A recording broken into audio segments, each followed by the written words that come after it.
नवनिधि शिव महापुराण की कथा बाबा देवाधिदेव महादेव की कृपा से, करुणा से ग्रेटर नोएडा के 11 नंबर सेक्टर में ये पुनीत पावन माँ सरस्वती की गोद उमा पब्लिक स्कूल, जहाँ पर बाबा देवाधिदेव महादेव की कृपा से मुख्य यजमान श्री पाल सिंह सिसोदिया जी, श्रीमती सुषमा सिंह जी सिसोदिया जी, अधिवक्ता Delhi high court, supreme court Bisahda वाले गौतम बुद्ध नगर के निवासी, स्वर्गीय पिता स्वर्गीय श्री लाल सिंह जी, स्वर्गीय माता चंद्रबाई जी, स्वर्गीय भाई श्यामपाल सिंह जी की स्मृति के इस भावों में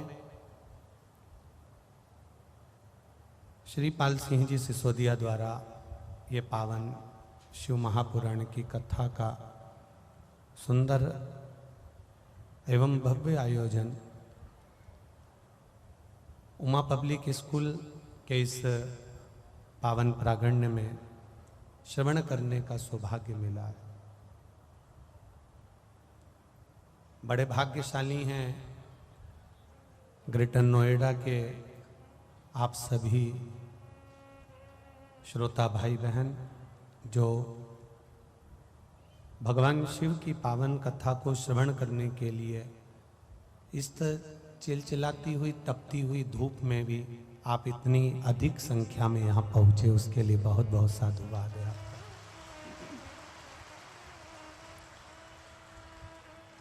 कि तेरी कृपा बिना न हिले एक भी अणु, लेते हैं श्वास तेरी कृपा से तनु तनु। बखान क्या करूं मैं राखों के ढेर का, चपटी भभूत में खजाना कुबेर का। हे गंगधार मुक्ति द्वार ओमकार तू, भोले ओमकार तू। आयो शरण तिया शंभु तार तार तू। ये उसकी कृपा, उसकी उदारता, उसकी दया, उसकी करुणा का भाव है।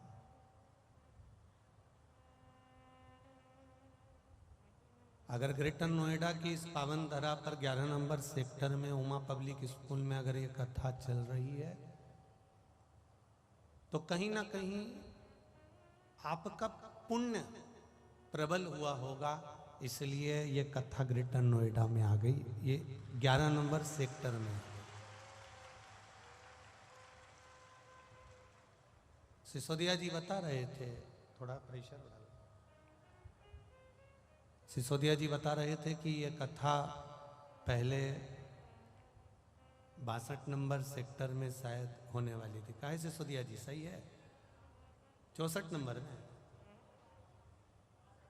62 में, हाँ ठीक है। इसलिए बाबा ने कथा को यहाँ 11 नंबर में बुला लिया। ये शिव कृपा। और मिली ये कथा तो उसको दिल से सुनो, और इतने स्नेह से, इतने प्रेम से, इतनी वात्सल्यता से श्रवण करो, और इतने भाव से श्रवण करना कि आप जब दूसरी बार किसी कथा के पंडाल में पहुंचो तो इन पत्रों के ढेर में आपका भी एक पत्र होना चाहिए कि बाबा ने मेरे पर यह कृपा कर। और जब तक दिल से नहीं सुनोगे, जब तक हृदय से आनंद से आप उसको धारण नहीं करोगे, तब तक बाबा सुनता भी नहीं।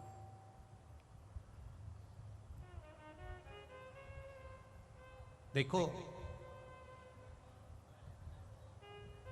कोई अच्छी सामग्री खरीदने के लिए जाते हो ना, कोई अच्छा सामान लेने के लिए जाते हो, अच्छी सामग्री खरीदने के लिए जाते हो, तो उसके परखैया को लेकर जाते हो। एक सास अगर बहू के लिए सोने की रकम लेने के लिए जाती है तो थोड़ा उसकी परखैया को लेकर जाती है। अगर कोई व्यक्ति कोई सामग्री लेने जा रहा है, बहुत महंगी सामग्री है, कोई गाड़ी है, कोई सोने की रकम है, कोई घड़ी है, कोई बहुत वीआईपी चीज अगर लेने जा रहा है, कोई हीरा है, कोई डायमंड है, तो वो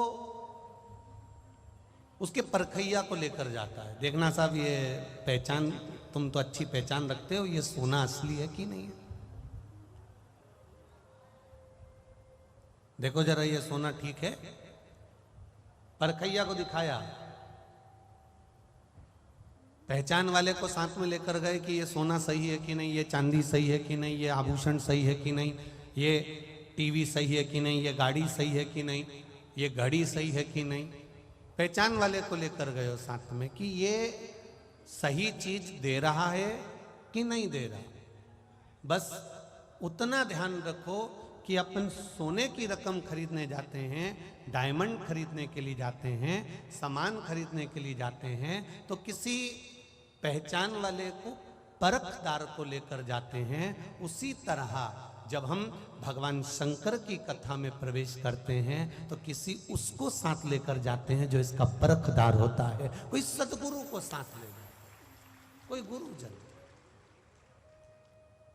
कथा पंडाल में विराजमान संत, साधु, ब्राह्मण, गुरुजन, ये सभी सतमार्ग के बताने वाले कि ये चीज सही है कि नहीं। मैं नमन करता हूं कथा पंडाल में विराजमान सभी संतों को, ब्राह्मणों को, साधुओं को, गुरुओं को। हम उसे पहचाने कैसे, हम उसको प्राप्त कैसे करें। देवाधिदेव महादेव के मंदिर तक चले जाओगे, शंकर जी के मंदिर में पहुंच जाओगे, शिव जी के चौखट पर चले जाओगे, शंकर के मंदिर में जाकर बैठ जाओगे, शिव के द्वार पर जाकर बैठ जाओगे, पर मूल ये है कि मंदिर तक तो पहुंच गए, पर मन को मंदिर तक कैसे लेकर जाए। हम भगवान के दरवाजे तक तो पहुंच गए, पर इस दरवाजे में अंदर प्रवेश तो कर गए, पर जो अंदर शिवालय है, जो अंदर मेरा देवाधिदेव महादेव विराजमान है, जो अंदर मेरा शंकर बैठा हुआ है, उससे लगन कैसे लगा है, उसको चित्तवृत्ति कैसे प्रदान कर। आस्था चैनल के माध्यम से पूरे विश्व के लोग, पूरे विश्व के भगवान शंकर के भक्त इस कथा को सुन रहे हैं। उनसे एक निवेदन करना चाहूंगा, और यहां बैठे हुए सारे ग्रेटर नोएडा के ये 11 नंबर सेक्टर के सभी श्रोता भाई बहनों को कहना चाहूंगा, भीड़ बढ़ाने के लिए हमें भगवान के मंदिर नहीं जाना, हमें भीड़ बढ़ाने के लिए कथा के पंडाल में नहीं जाना, हमें भीड़ बढ़ाने की आवश्यकता नहीं है। हमें भगवान की भक्ति को बढ़ाने के लिए शंकर की कथा में जाना है और शिव के मंदिर जाना है, अपनी भक्ति को बढ़ाने के लिए। और जब अपनी भक्ति को बढ़ाने के लिए हम शिव के दरवाजे जाएंगे, अपनी भक्ति को बढ़ाने के लिए हम भगवान की चौखट पर जाएंगे, अपनी भक्ति के बल को बढ़ाने के लिए जब हम परमात्मा के दरवाजे तक जाएंगे तो अपने आप परमात्मा उसको खींच लेता।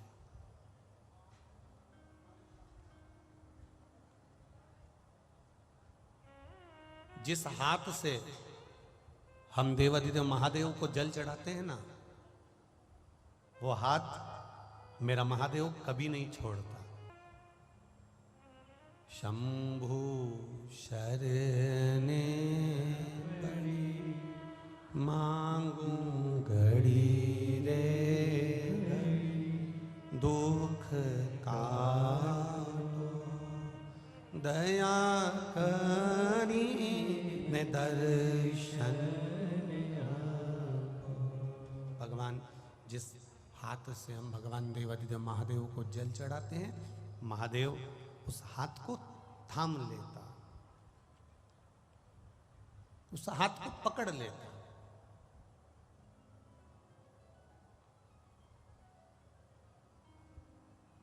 एक बार जो भगवान शंकर की कथा में पहुंच गया, पहले तो ये विचार करो कि हम कितने तीर्थ होकर आए, हम कितने नदियों में स्नान कर कर आए, हम कितने कुंडों में स्नान कराए, हमने कितनी पवित्र नदियों में हमने स्नान करा। भारत की भूमि पर हजारों पवित्र नदियां हैं, भारत की भूमि पर हजारों तीर्थ हैं, पर शिव महापुराण की कथा कहती है ऐसा संसार का कोई व्यक्ति नहीं जो सारे तीर्थ घूम कर आ गया।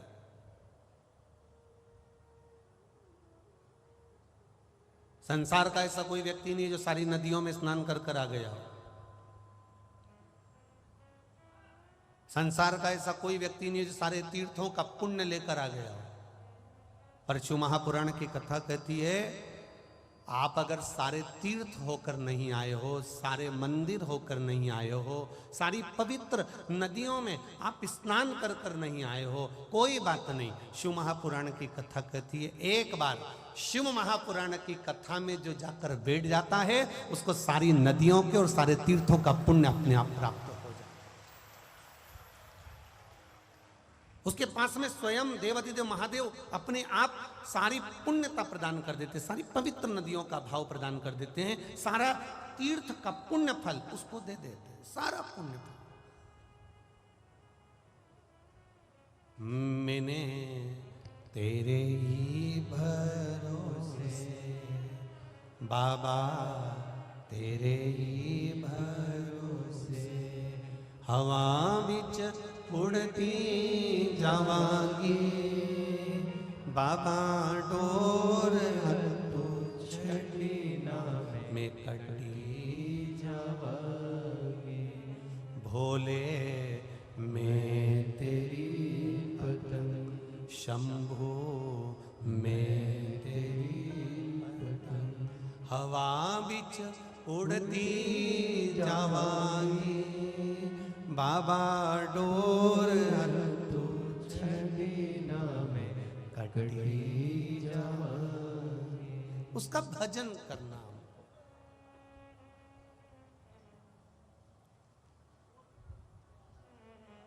आप अपने घर जाओ ना तो कोई पूछे तुमसे कि कहां गई थी, कह देना आज वृंदावन घूमने के लिए गई थी। फिर कल वापस आने के बाद फिर घर जाओ, फिर कोई पूछे कहां गई थी, कह देना आज काशी घूमने गई थी। फिर घर जाओ, फिर थोड़ी देर बाद कोई पूछे कहां गई थी, कह देना आज केदारनाथ जी घूमने के लिए गई थी। फिर घर जाओ, फिर कोई पूछे 7 दिन तुम अगर अपने घर पर जा रहे हो या कथा सुनने के 7 दिन बाद तुम तुम्हारे घर जा रहे हो और कोई तुमसे पूछे कहाँ गई थी, तो जितने तीर्थ तुमको याद हो, जितनी नदियां तुमको याद हो, जितनी पवित्र नदियों के नाम तुमको याद हो, जितने तीर्थों के नाम तुमको याद हो, वो सब घर वालों को बता देना मैं सब दूर घूम कर आ गया। कि सारे तीर्थ धाम आपके चरणों में, हे भोलेनाथ प्रणाम आपके चरणों में। अगर कोई पूछे कहां गई थी तो कह देना मैं सारे तीर्थ घूम कर आ गई आज। अरे हमने तो तेरे को आस्था चैनल पर देखा था, तू तो टीवी में कथा सुन रही थी वहां बैठ के। हमने तो खुद तेरे को आस्था चैनल पर देखा, तू तो वहां बैठी हुई थी और कथा सुन रही थी और कह रही थी सारे तीर्थ घूम कर आ गई। तो उसको समझा देना कथा में तो शरीर बैठा था, मन तो कैलाश पर बैठा था, मन तो कैलाश अधिपति के चरणों में था, ये तो शरीर बैठा हुआ है। ये शरीर, ये सिसोदिया परिवार जो कथा करवा रहा है, वकील साहब जो कथा करवा रहे हैं, मैं एक बात कहना चाहूँगा, ये अपने पुत्र के साथ में, अपनी बहू के साथ में, अपने पोता पोती के साथ में, अपनी धर्म पत्नी के साथ, जब कई ये इस साल की कथा बुकिंग नहीं है, ये कोरोना के पहले की कथा बुकिंग 18, 17, 18, 19 की।